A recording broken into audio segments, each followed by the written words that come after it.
Khusus untuk orang-orang yang belum paham, yang belum mengerti duduk perkaranya, mengapa putra-putri Nusantara, pribumi harus menghadapi perang dengan Ba'alawi Arab-Arab dari Yaman. Ya, sekali lagi, khusus buat orang-orang yang belum paham, belum mengerti duduk persoalannya, mengapa putra-putri Nusantara, pribumi, ya, harus menghadapi perang dengan Ba'alawi Yaman yang sudah menjajah Nusantara puluhan bahkan ratusan tahun. Ya, sebagian orang mungkin belum memahami duduk persoalannya, ya, atau hanya memilih jadi penonton atau apapun alasannya, ya. Tetapi setidaknya Anda harus tahu kalau nanti perang sudah terjadi, ya, anak cucu kita harus paham duduk persoalannya. Nah, bagi sahabat-sahabat yang belum mengerti dengan benar, silakan simak baik-baik, ya. Simak baik-baik edukasi yang disampaikan oleh Ustadz Suparman Abdul Karim. Kalau di video sebelum ini, yaitu di video yang ini, ya, saya sudah menyajikan edukasi yang disampaikan oleh Abah Setu, latar belakang mengapa putra-putri Nusantara sampai harus mengusir penjajah Ba'alawi dari bumi Nusantara ini. Sudah disampaikan oleh Abah Setu, ya. Cukup rinci. Teman-teman yang belum menyimak, silahkan simak, perhatikan dengan teliti video itu. Dan sebagai tambahan, teman-teman harus memahami strategi-strategi kejahatan dan kelicikan kaum Ba'alawi, ya, kaum Ba'alawi Yaman yang sudah secara sistematik berupaya menguasai negara Indonesia ini, dan mereka sudah menjajah dan akan terus berjuang untuk merebut Nusantara dari pribumi supaya menjadi milik mereka. Perhatikan teman-teman, simak baik-baik edukasi yang disampaikan oleh Ustadz Suparman berikut ini. Perhatikan dengan teliti supaya Anda ngerti strategi-strategi mereka, dan suatu hari nanti Anda bisa cerita kepada anak cucu, ya, mengapa Ba'alawi harus diusir, di bumi hanguskan dari bumi Nusantara. Oke, without wasting time, tanpa banyak bacot lagi, mari kita simak. Demikian edukasinya. Kata Abah Lutfi bin Yahya, sholawat ini adalah benteng pengaman dari fitnah akhir zaman. Allahumma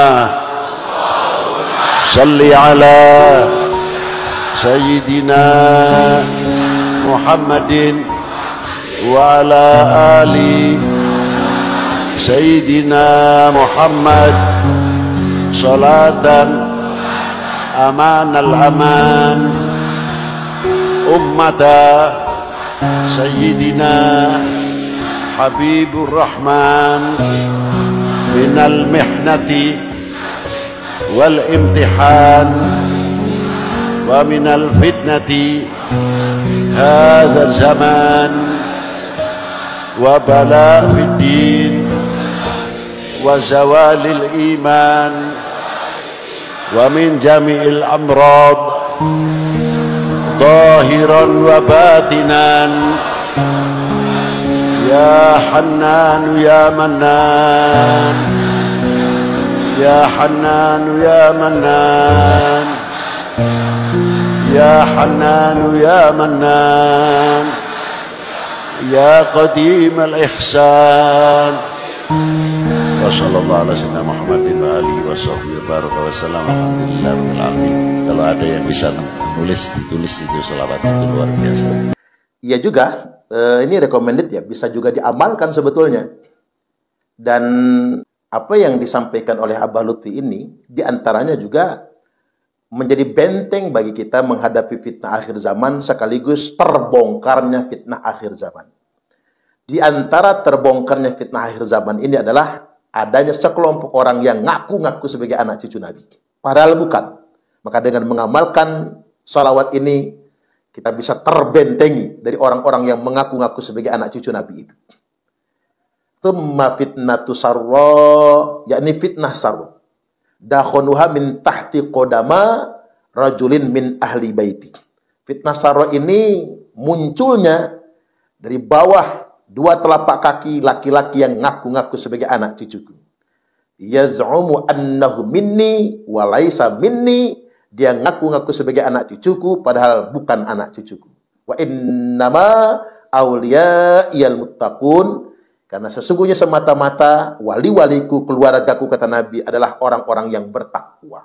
Ya artinya jangan-jangan karena mengamalkan segot salawat ini kemudian terbongkarlah fakta sekelompok orang yang selama ini ngaku sebagai anak cucu Nabi bukan anak cucu Nabi. Karena itu fitnah yang sudah disinyalir oleh Rasulullah Sallallahu Alaihi Wasallam. Dan kemudian terbongkarlah fitnah-fitnah yang lain. Pembelokan sejarah, termasuk makam-makam palsu.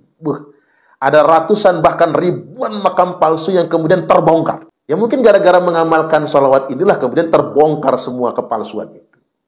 Dan sebetulnya adanya penyimpangan sejarah, pembelokan sejarah, makam-makam palsu, dan lain sebagainya ini nggak bisa kita anggap sederhana. Upaya pembelokan sejarah dan manipulasi makam ini punya tujuan jangka panjang, yakni strategi untuk menguasai suatu negara. Upaya pembelokan sejarah dan manipulasi makam ini punya tujuan jangka panjang, yakni strategi untuk menguasai suatu negara.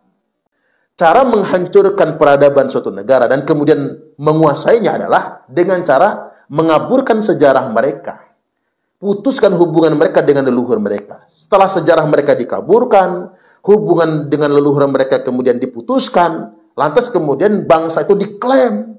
Bangsa ini adalah milik kami.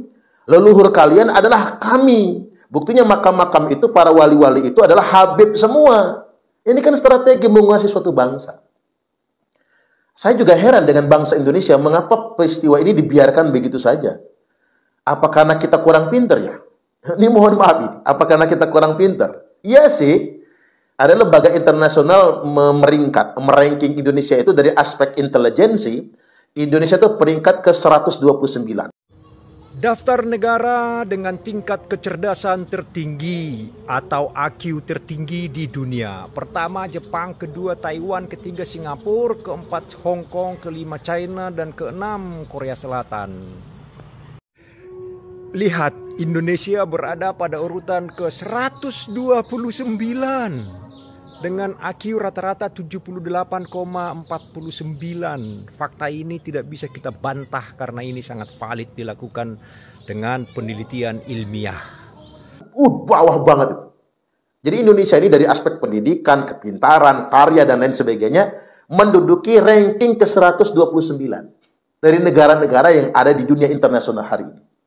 Ini kita nggak bisa nutup mata loh. Ya mungkin karena kita kurang pinter inilah sebetulnya yang membuat kita semua mudah dibodohi. Sejarah kita diklaim, dibiarkan gitu aja. Hubungan kita dengan leluhur kemudian diputus, kita abaikan begitu saja. Orang kemudian membangun makam-makam palsu yang jumlahnya sangat banyak. Dibangun secara merata seluruh Indonesia ini. Loh, kita biarkan begitu saja. Seakan-akan kita nggak punya leluhur. Seakan-akan tanah ini bukan milik kita, tapi bintu tahrim. Tanah ini milik Tarim, milik Aulia Tarim. Bahasa sederhananya begini, tanah Nusantara ini milik Habib loh. Ini kata mereka, ini milik para Habib. Loh apa tujuan mereka mengklaim Nusantara ini? Mengklaim kita semua? Itu tujuannya nggak ada lain, nggak ada bukan. Ini politik dinasti Ba'alwi. Mereka ingin menguasai sejarah kita, menguasai bangsa kita. Mereka ingin kita jadikan bajikan di negara kita ini. Kan strategi menghancurkan suatu negara itu begitu. Kuasai negaranya, belokkan sejarahnya, putuskan hubungan mereka dengan leluhurnya, dan kalau bisa, buat situs-situs palsu untuk membangun klaim kalau sejarah ini milik mereka. Inilah Indonesia. Ketika pendatang merasa menjadi tuan rumah, ketika tamu kemudian rumangsa menjadi raja. Itulah kita. Kita harus buka mata, buka telinga, dobrak. Jangan biarkan begitu saja. Nah, cukup jelas ya teman-teman ya. Strategi busuk yang sudah dilakukan oleh Ba'alawi dengan membuat kuburan-kuburan palsu yang begitu banyak, ratusan bahkan ribuan. Ini adalah strategi yang sangat jahat untuk menguasai Nusantara. Oke?